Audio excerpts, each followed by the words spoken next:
সেদিন 24 ঘন্টা প্রচারণা চললো আমি ভারতের দালাল। তারপরে তাজুল যখন আন্তর্জাতিক অপরাধ আদালতে চিফ প্রসিকিউটর হিসেবে নিয়োগ পেল, 24 ঘন্টা প্রচারণা চললো আমি পাকিস্তানের দালাল। তা আমি কি বলবো আর বলেন ভাই, ভেরি ক্লিয়ারলি বলি আমি বাংলাদেশের দালাল। আমি বাংলাদেশের স্বার্থের ঊর্ধ্বে পৃথিবীর কোনো দেশ আমার কাছে কখনোই স্থান পায় নাই। এখন সমস্যা হয়েছে কি, আগে আমার ফেসবুক ছিল, আমি যাই আমাকে কেউ অ্যাটাক করার আগে 50 বার চিন্তা করতো যে আমার তো অ্যাক্সেস আছে, আমি বলবো জিনিসটা। এবং আপনার মনে আছে জিলুর, আপনি বলেন আপনার প্রোগ্রামে 8 মাস পরে আসছি, কিন্তু আপনার প্রোগ্রামে তো আমি প্রতি মাসে একবার আসতাম, অনেক বেশি প্রেজেন্স ছিল। যেহেতু আমার অনেক কাজের চাপ আছে, যেহেতু আমার গোপনীয়তার শর্ত আছে, এই সমস্ত কারণে আমি এখন ইচ্ছা মতো বলতে পারি না। কিন্তু ধরেন আমার বললো ভারতের দালাল, আমার বললো 10,000 কোটি টাকা, এখন সব কিছু তো সীমা থাকে। ধরেন জিল্লুর, আপনাকে একজন বললো যে জিল্লুর আপনি আসলে চোর, ওটা আপনার উত্তরে দিতে ইচ্ছা করবে না, সব কিছু তো সীমা আছে। এখন আওয়ামী লীগের যারা দেশ ছেড়ে পালিয়ে গেছে তাদের ক্যাশিয়ার, তাদের ফাঁদটা আমি এমন একটা জায়গায় চলে যায়, এটা আপনি উত্তর দিবেন কি? মানে আমার যদি প্রশ্ন করে কেউ, ধরেন আমি বেরোলাম, আমার বললো ভাই আপনি না আমেরিকা চলে গেছেন শুনলাম, আমি এটা কি উত্তর দিব? আমি ফোনটা কেটে দিব। তা আমি জবাবদিহিতা তো অন্য জিনিস, জবাবদিহিতা অন্য জিনিস। আপনি যে গালাগালি, এই মিথ্যাচার, এইসব অশ্লীল অশ্রাব্য জিনিসের উত্তর তো দেওয়া যায় না। এখন আমি একটা প্রোগ্রাম বলছি না, আমার কেউ যদি বলে ভাই আমরা লোক মুখে শুনতে হলাম আপনার নাকি আসলে 3টা চোখ, আমি কি উত্তর দিব? বা আমাকে কেউ যদি বলে, ধরেন একটা মানুষকে আমি বললাম, একটা সম্মানিত মানুষকে বললাম ভাই আপনার মা নাকি অত্যন্ত চরিত্রহীন ছিল, সেখানে উত্তর দিবে, সে তো থাপ্পড় মারবে। তো এটা তো জবাবদিহিতা না, গালির উত্তর দেওয়া তো জবাবদিহিতা না। বিপক্ষে শক্তি হচ্ছে জনগণ, জনগণের একটা অংশ আর একটা অংশকে কথা বলতে দেয় না। যারা বেশি এবং যেই জনগণের যেই অংশই কাজটা করছে তারা বেসিক্যালি সরকারের আপনাদের সমালোচনা করলে বেশি করছে। হ্যাঁ, আমাদের সমালোচনা করছে না, আপনাদের সমালোচনা করলে এই কাজগুলো বেশি করছে। আমাদের সমালোচনা মানে সরকারের সমালোচনা করলে, মানে সরকার একটা পক্ষ, তারা সরকারের সঙ্গে আছে, সরকারের সমালোচনা করলে অ্যাটাক হচ্ছে। আপনি আমার একটা উদাহরণ দেন না। দেয়ার আপনি যদি সোশ্যাল মিডিয়াতে দেখেন যে যারা সরকার আমার বিরুদ্ধে, আমি আপনাকে তাহলে আমার কিছু বলি, আমার বিরুদ্ধে 4 মাসে 17টা ভিডিও করা হয়েছে।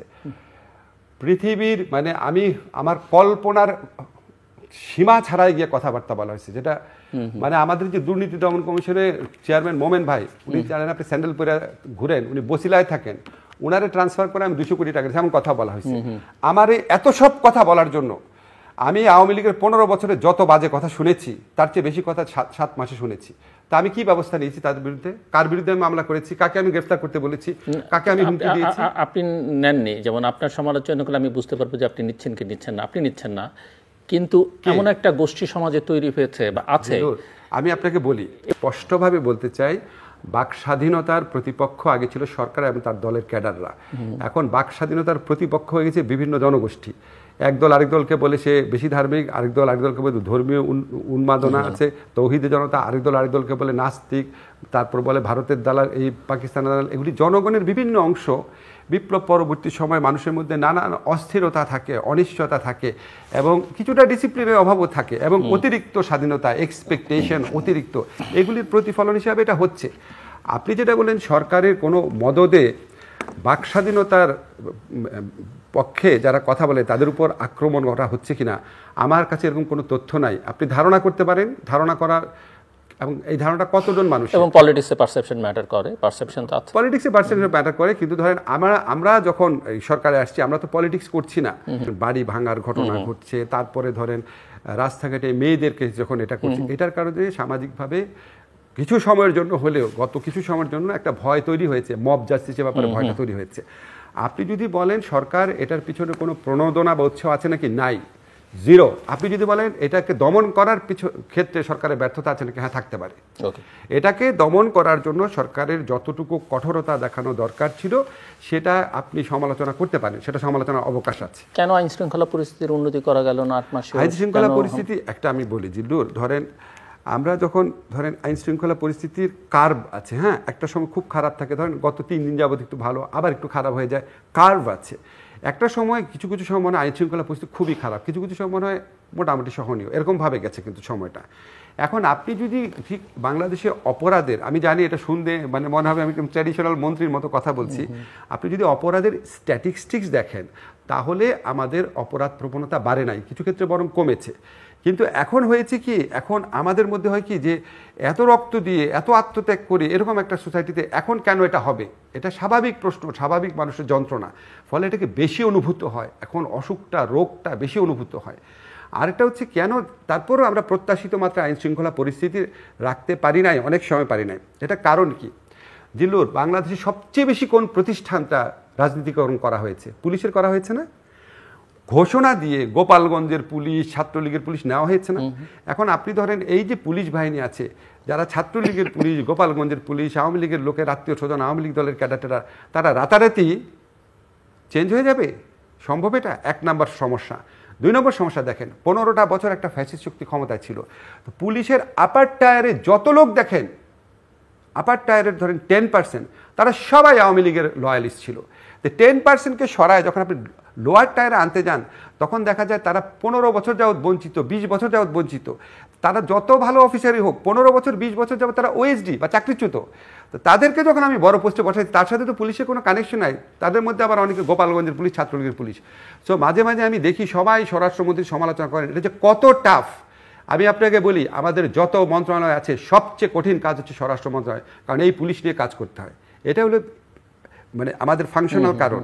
আরেকটা কারণ হচ্ছে কি, মানুষের মধ্যে হয় কি, আমরা ধরেন সাদত ভাইদের মুখে বিচিত্রা শুনতাম, দেশ স্বাধীন হওয়ার পর মানুষজন আনরুলি হয়ে গেছে, এ ওরে মারে, এ ওরে ধরে, হয়েছে তো ওরকম ঘটনা। হ্যাঁ, এখন হয়েছে কি, আপনার এত বড় একটা ফ্যাসিস্ট শক্তির যারা পতন ঘটাইছে বা ধরেন ক্ষোভটা মিটিয়েছে, ওদেরকে রাতারাতি আপনি খুব ডিসিপ্লিন করে ফেলতে পারেন না। কিছু ক্ষেত্রে সত্যি এটা সমস্যা হয়, আমাদের কষ্ট লাগে। আপনার কাছে আমি মুখ বড় করে বলতে পারবো না আইন শৃঙ্খলা রক্ষার ক্ষেত্রে আমরা প্রত্যাশিত সাফল্য দেখেছি না। মানুষের যে কষ্ট, মানুষের যে কমপ্লেন, মূল কমপ্লেন হচ্ছে আইন শৃঙ্খলা পরিস্থিতি নিয়ে।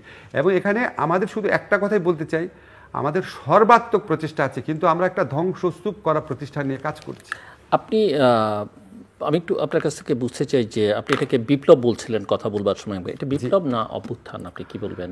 এটা সামথিং ইন বিটুইন। এটা অভ্যুত্থান না, এটা গণ অভ্যুত্থান অবশ্যই।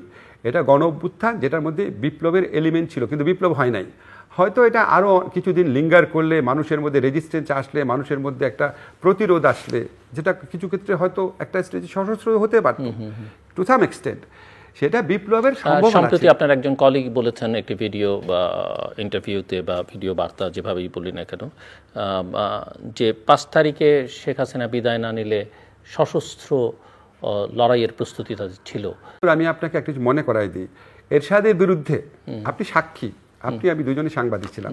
এরশাদের বিরুদ্ধে ছাত্রদল, জাসদ, তাদের যে লড়াইটা ছিল, ওটার মধ্যে সশস্ত্র এলিমেন্ট ছিল না? সশস্ত্র এলিমেন্ট ছিল, আপনি যখন ঘোষণা দিয়ে বলেন, কেউ ঘোষণা দিয়ে তখন বলেনি যে আমরা সশস্ত্র না, সেটা বলে নাই। কিন্তু যখন বলে যে আমাদের সশস্ত্র লড়াই, সশস্ত্র হয়তো ইচ্ছা ছিল, প্রস্তুতি ছিল নাকি আমি জানি না, হয়তো ইচ্ছা ছিল। কারণ আপনি যদি দেখতেন আজকে, মানে আমরা প্রথম আগে এটা স্বীকার করে নেই, বাংলাদেশের সরকারগুলোর বিরুদ্ধে যে আন্দোলন হয়েছে সেখানে কোনো না কোনো মাত্রায় সশস্ত্র এলিমেন্ট ছিল সব, বিশেষ করে গণ অভ্যুত্থানে, এরশাদের বিরুদ্ধে গণ অভ্যুত্থানে। এখন এরশাদ 9 বছরে মেরেছে 40 জন মানুষ, আর শেখ হাসিনার সরকার 2 সপ্তাহে মেরেছে কমপক্ষে 1000 মানুষ। কত বড় নির্মম হত্যাকারী, কত বড় নির্মম শক্তি। তো এইটা যদি আমাদের 5ই অগাস্টের পরে ধরেন সেনাবাহিনী যদি ছাত্র জনতার পক্ষে না দাঁড়াতো, এটা কারো তুচ্ছতাচ্ছিল্য করা উচিত না। উনি কিন্তু করা হচ্ছে তো না, হচ্ছে আমি উনি কিন্তু করা হচ্ছে তো না, হচ্ছে আমি উচিত না বলছি, হচ্ছে তারা, এটা তো ভাই সব জায়গায় তো মবক্রাসি চলতেছে। এখন আপনার এটা বুঝতে হবে যে উনি শেখ হাসিনার নিয়োজিত সেনা প্রধান ছিলেন, উনি শেখ হাসিনার আত্মীয় ছিলেন। উনি এরকম একটা সময়, এখন আপনার মানুষের অবদানকে ছোট করার জন্য নানান কথা বলা হয়, আপনার ক্ষেত্রে হয়, আমার ক্ষেত্রে হয়, যে যারে বলতেছে, সবাই সবার গালি দিচ্ছে, সবাই সবাইকে দোষ দিচ্ছে। ইউনূস স্যারের অবদান ছোট করছে না, উনি কি করেছে, জুলাই গণঅভ্যুত্থান, এসব প্রশ্ন তোলা হয় না, আপনার প্রশ্ন তোলা হয় না, আমার প্রশ্ন তোলা হয় না, আপনি নাকি ভারতের দালাল, আমি ভারতের দালাল, সবই তো বলা হচ্ছে। এই যে সামগ্রিক আক্রমণ প্রক্রিয়া, এই আক্রমণটা সম্ভবত উনার ক্ষেত্রে আসতো না, যেহেতু উনি একটুখানি ওপেন আপ করেছে, কিছু কিছু ব্যাপারে কথা বলা শুরু করেছে, না হলে এই সুযোগটা থাকতো না। আমি ব্যক্তিগতভাবে আপনাকে বলি, এটা আমার ব্যক্তিগত অভিমত, আমি কাছের থেকে দেখে আমার কাছে মনে হয়েছে এই গণ অভ্যুত্থানের প্রতি উনার প্রচণ্ড শ্রদ্ধাবোধ আছে।